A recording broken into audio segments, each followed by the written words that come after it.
Is weird, odd, strange, or just plain bizarre is really your cup of tea? Then the Golden State Media Concepts Weird News Podcast will give you that fix. Can't believe it? Well, listen for yourself as we deliver the strangest news you definitely won't find on CNN or Fox. It's the Golden State Media Concepts Weird News Podcast.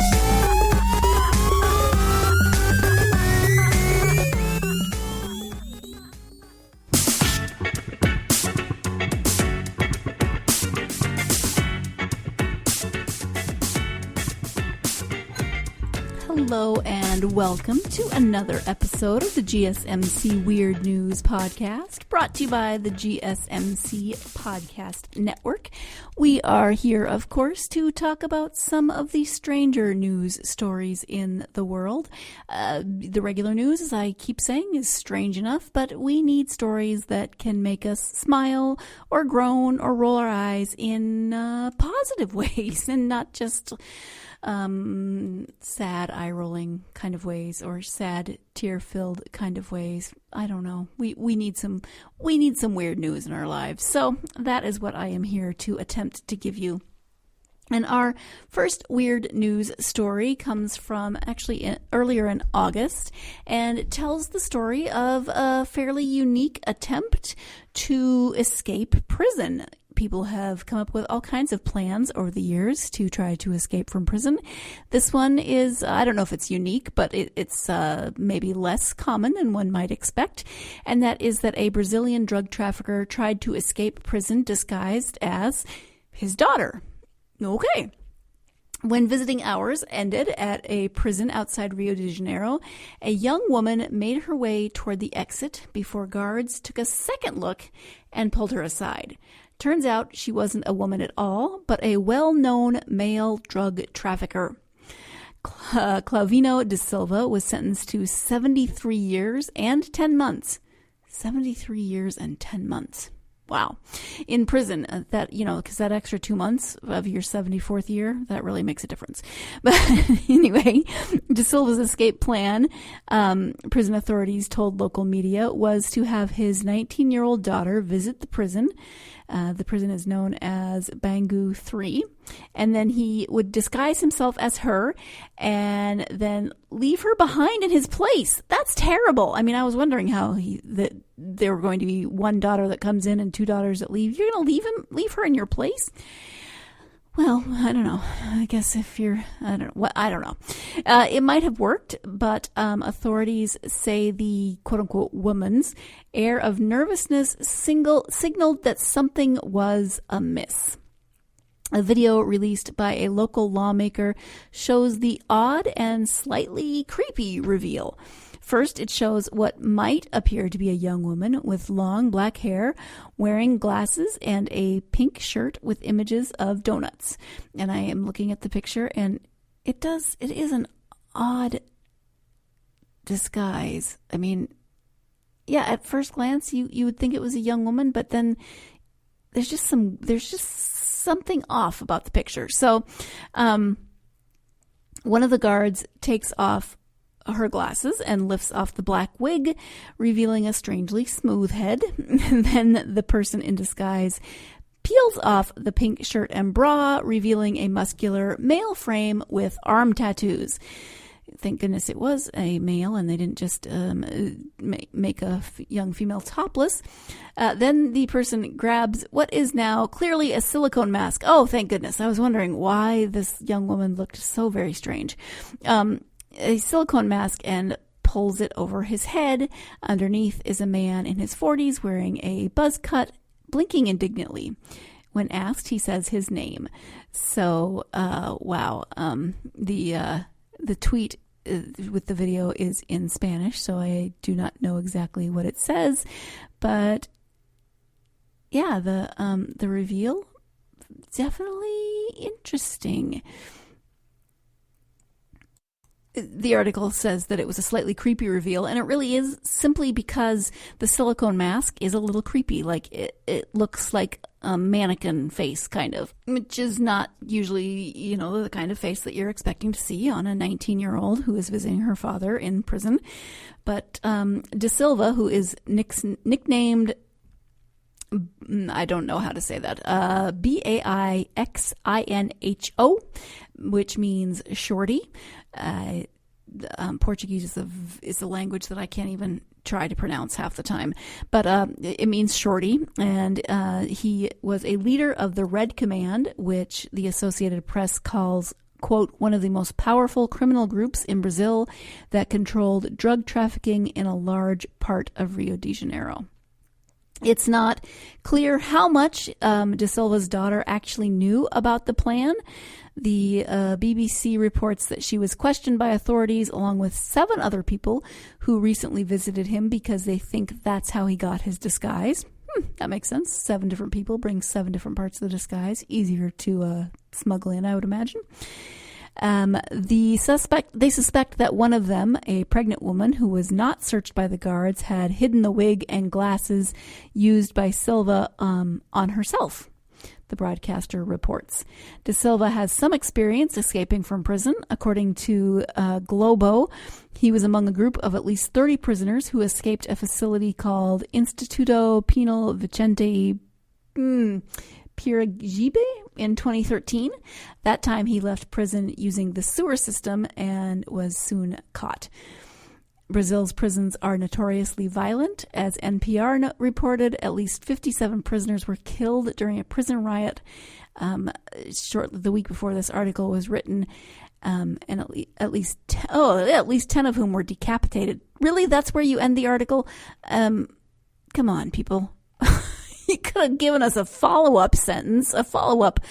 At any rate, that's depressing. But the weird part of the story is, I guess props for the plan.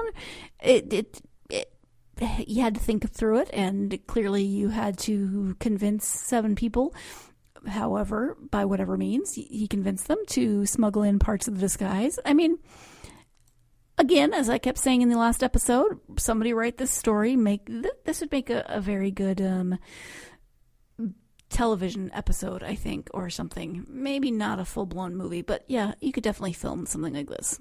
We'll move from Brazil to India, and a young boy, a 7-year-old boy, had been complaining about having a swollen jaw and a swollen and aching jaw. So surgeons operated after his complaints and found 526 teeth crammed in his mouth. Wow! No wonder he was complaining. And he's 7. Think of how small a 7-year-old's jaw is. The boy had a, quote, well-defined bag-like mass extracted from his jaw, which weighed 7 ounces and contained hundreds of miniature teeth. There's a picture of them all in this, weird sort of labyrinthine spiral in the article. Once it was removed, the medical team took 5 hours to meticulously search through and count all of them. It was reminiscent of pearls in an oyster, one doctor said. The hospital statement did not release the child's name. Perfectly reasonable.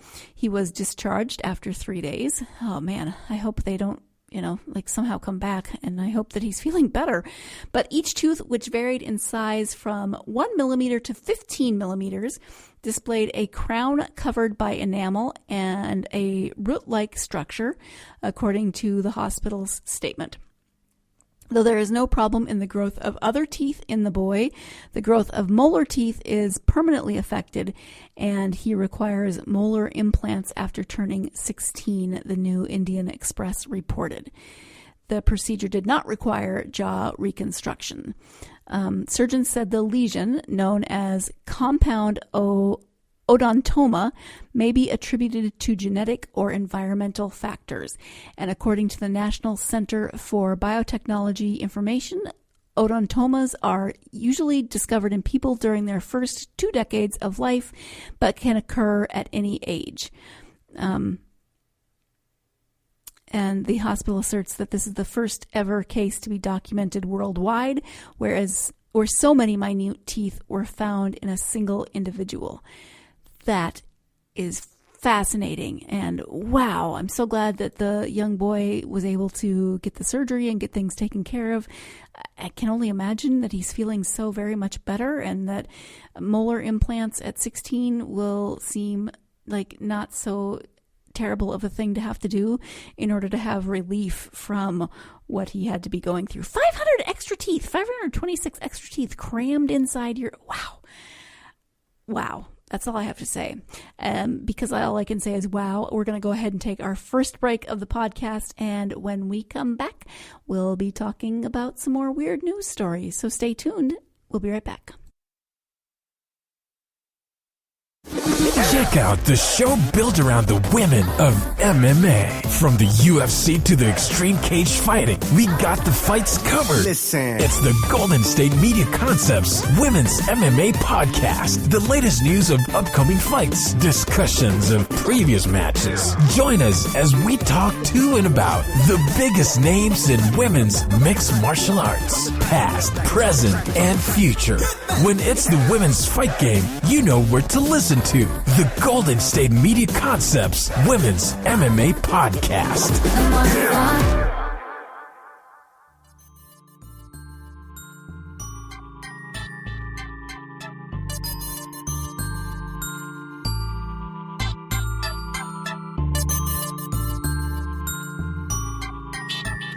Welcome back to the GSMC Weird News Podcast. This next story comes to us under the heading of things that you maybe never really thought about being stolen. I mean, stuff gets stolen all the time, and sometimes I think, really? Why did you steal that? I don't know the reason behind it, but this is the theft of all things, shapewear. Women's body shaping faja, F-A-J-A. I don't know if it's faja or faja undergarments. I have never heard of this particular brand of shapewear, but apparently it's popular enough to be stolen. The burglars, according to the article, came prepared. They cut a hole through the concrete roof and shimmied down into the warehouse. They disabled the alarms and they escaped with $2 million worth of shapewear. Okay, again, I am sorry. I know I keep bringing this up, but last episode I wanted there to be short stories. This episode I want things to be filmed into TV shows or, like YouTube videos or something. Somebody please make a Mission Impossible style video of these burglars rappelling down, shimmying it says. I don't know what they shimmied on, but I'm picturing them rappelling like Mission Impossible.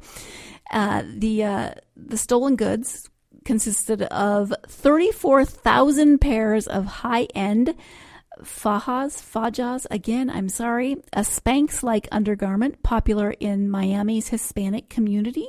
So once again, we have returned to Florida. The robbery actually took place last year. It was only made public recently. That's why we're just now giving this story.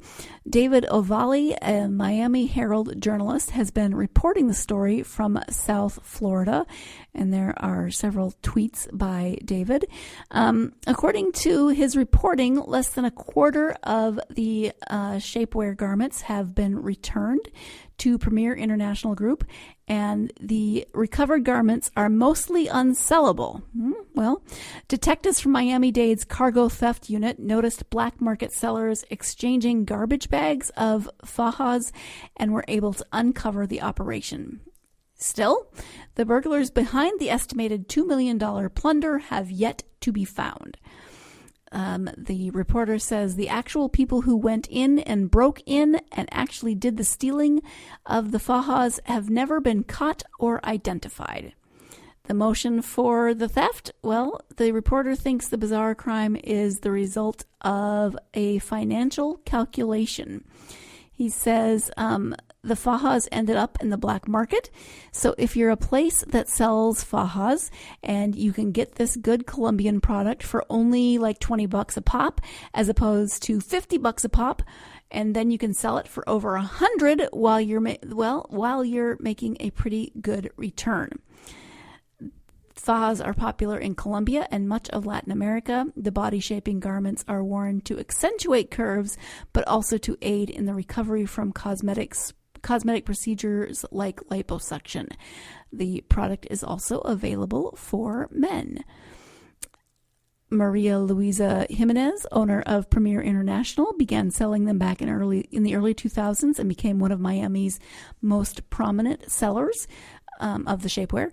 Premier International has been hit before. In 2011, burglars lifted 17,000 garments, with the 2018 robbery doubling that haul. Jimenez is reeling from this loss. Yes, this place needs better security. Who would have thought that the shapewear warehouse needed better security? Jimenez is quoted as saying, it was such a blow. You'd never think in a country like this that is so secure, they would break in and steal 95% of your merchandise. Wow. O'Valley, who reports on crime in Miami, seems unfazed by the strange stick-up. That's so Miami, O'Valley says. Even Florida realizes that their state is weird. And I say that, affectionately, because so many weird news stories come from the state of Florida. Who knew? But shapewear. Don't buy black market shapewear, okay? There's got to be a better way to get shapewear. Our next story is we're having a very international episode today. So we've gone from Brazil to India to Florida, but with references to Latin America, references to Colombia, and now we are going to France, to Paris. And this story not only involves France, but it involves a rooster named Maurice. This is rural France. I'm sorry, I said Paris, but I was, rural France. I think France, and then my brain says Paris when it's not really. It's actually Saint-Pierre-d'Oléron, and a loud 4-year-old rooster called Maurice on an island off the French Atlantic shore has pitted a couple of city slickers who bought a second home next door against his owners and stirred a nationwide debate. Oh, Maurice, you are causing trouble. 2 years ago, Jean-Louis Biron started to complain about Maurice's early morning crowing to Maurice's owners, Jackie Fissot and his wife Corinne, who refused to get rid of their beloved fowl. Sure.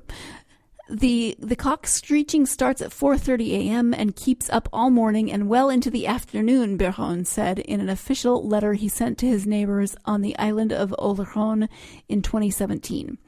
The row then escalated, and the parties, against the advice of their lawyers and a mediator, went to court.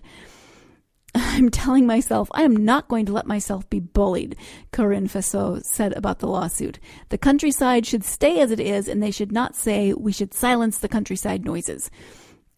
A hearing on the case took place in July, and a local court in Rochefort, and a decision is expected in September. So it's not clear what the plaintiff wants to achieve with the lawsuit. Biron's lawyer was quoted by Le Monde newspaper as saying he wants to open mediation to clear up the lawsuit. His lawyers could not immediately be reached. Maurice's case underscores a decades-long conflict in France between city dwellers buying summer houses in the countryside without being ready to cope with rural characteristics such as animal noise, odors, or insects. Maurice has raised a broad move of sympathy and support from all over France and beyond. Similar court cases against cows and church bells have been filed in France, but none with the same emotive impact as Maurice the rooster, who has elicited letters of support from as far away as the U.S., here in the U.S. So, oh, Maurice, you noisy little rooster, you're just doing what roosters do. But yeah, if you're not used to it, it can be disturbing. I know that a lot of cities here in the States have ordinances against whether or not you can have chickens and other things inside city limits. This is not inside city limits, though. It sounds like this is out in the country, and to me that seems reasonable, but I don't know the whole extent of the story, and Maurice, you just keep living your best life. You do what you're doing. You do you, Maurice. And on that note, on Maurice's note, we're going to go ahead and take our second break of the podcast. When we come back, obviously more weird news, and let's just see where we're heading in the world then. I don't want to give anything away, so stay tuned. You're listening to the GSMC Weird News Podcast, and I will be right back.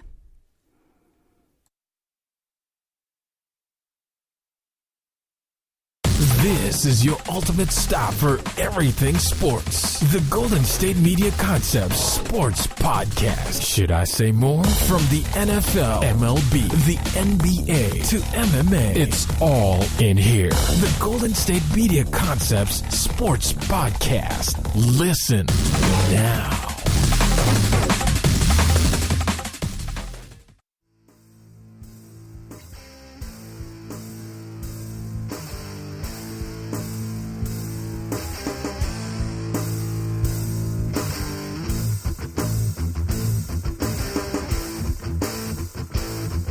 Welcome back to the GSMC Weird News Podcast. This next story gives us our final D in our alliterative title.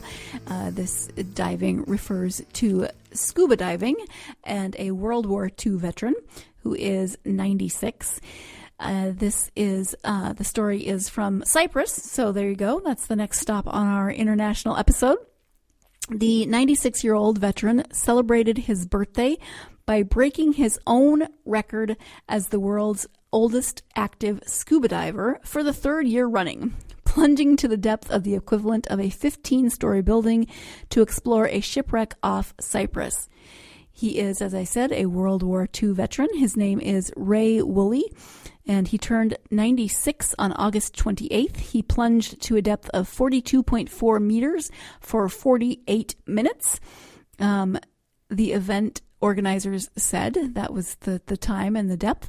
He beat his previous record of 40.6 meters for 44 minutes. It's just unbelievable. I've been diving now for 59 years, and these are the sorts of dives that you remember because there are so many divers with you, Woolley said of the other 47 divers who swam with him. If I can still dive and my buddies are willing to dive with me, I hope I can do it again next year, Woolley told Reuters after the event organized by the Larnaca municipality and the town's tourism board. Woolley, who lives in Cyprus, was a radio operator in World War II. He has successfully broken two previous records he held in 2017 and 2018.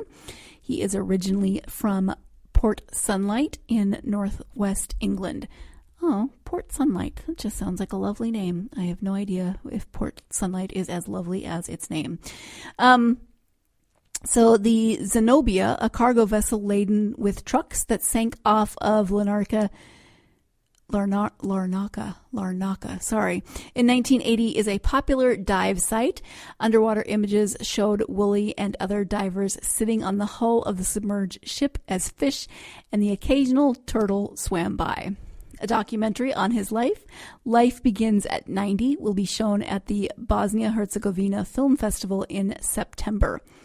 I refuse to accept the fact that I'm getting old, Woolley says in the trailer. Well, good for him. I mean, 96. Most people just hope to make it to 96, but to still be physically and mentally well enough to go scuba diving, that is really impressive. You know, goals, life goals, not just even a bucket list. That's just to be that active at 96. That takes a certain kind of lifestyle and a certain probably genetics and lifestyle and nutrition and exercise and all sorts of things. So good for him. Now we are moving to Prague. I really didn't realize as I was putting these stories together for today's episode how international the episode was, but I like it. We should do more international episodes. So we're going to Prague now. Prague and opera. Opera lovers watched Don Giovanni on a rooftop and in bathtubs. Yeah, so Mozart's Don Giovanni has been a favorite among opera lovers since it premiered in Prague in 1787. but it is unlikely that any have ever watched it on a rooftop in the Czech capital while submerged in a bathtub, a glass of bubbly in hand, till now. I know that other places in the world have very different ideas of nudity than we do here in the States sometimes, but man, I hope they were wearing swimming suits or something. That's just a lot of people naked watching opera. But Prague cafe owner and culture promoter Andrej Kobza arranged this performance, which was delivered by top Czech opera singers, including soloist Adam Plachenka from the Vienna Opera, as the sun set over the historic city center on that evening, which sounds lovely, right? You're on a rooftop, the sun is setting, you're listening to opera. The stunt it's comprised selected arias rather than the entire opera. I guess that would make sense, because if you're in a tub and it starts getting cold, not so fun, unless they found ways like a hot tub to keep the water warm. I don't know. Anyway, the stunt was based around an anagram. Don Giovanni turned into the Czech John Duvany, which means John into the tub. Well, there you go. It seemed a daring step for me because this is something very untraditional, but I like new challenges and to try something that has not been here before, Plachetka said. Kobza said he thought the future lay in presenting culture in more innovative ways. He said Mozart composed and premiered the opera in Prague. I think he is watching us today. He said this while sitting in a tub on the rooftop of the Lucerna Palace, just off of Prague's central Wenceslas Square, that was built by the grandfather of former Czech President Václav Havel. I think things like this will be popular, doing quality events, but shifting the way they are presented. The spectators who sat in their bathtubs in full evening attire. Oh, maybe they didn't have. Oh no, they ended up very wet, but were very happy with the performance as well as the view from the rooftop. And the air temperature was fortunately around 30 degrees Celsius. The water was warm. This was very pleasant and a great performance by the soloists. This is something I will remember, one of the spectators said.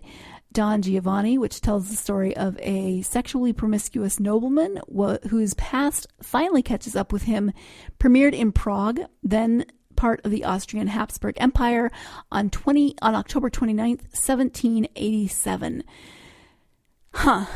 Sitting in full evening wear in a tub on a rooftop. To each his own, or her own, or their own. How do you plan your outfit to make sure? I mean, okay, so guys are wearing tuxes, I get that, but you don't want to wear a silk shirt that would be damaged, or women, do you want to wear something heavily beaded? Not really. Think about that getting wet. You don't want to wear something that's going to shrink or something that's going to be see-through. There's so many things to consider when picking out your evening wear to go sit in a bathtub and watch an opera. I don't ever think I will probably be sitting in a tub watching opera, but you should never say never. And so in the back of my mind, clearly I should have, I'll just put that in my mental Rolodex of, on the off chance that someday I'm in Prague sitting in a bathtub watching opera in full evening wear, I should have a plan for what that evening wear will be. And on that note, thank you so much for joining me for yet another episode of the GSMC Weird News Podcast. I hope you will join me next time because there is so much weirdness in the world that we have yet to explore. Thanks and have a great weekend.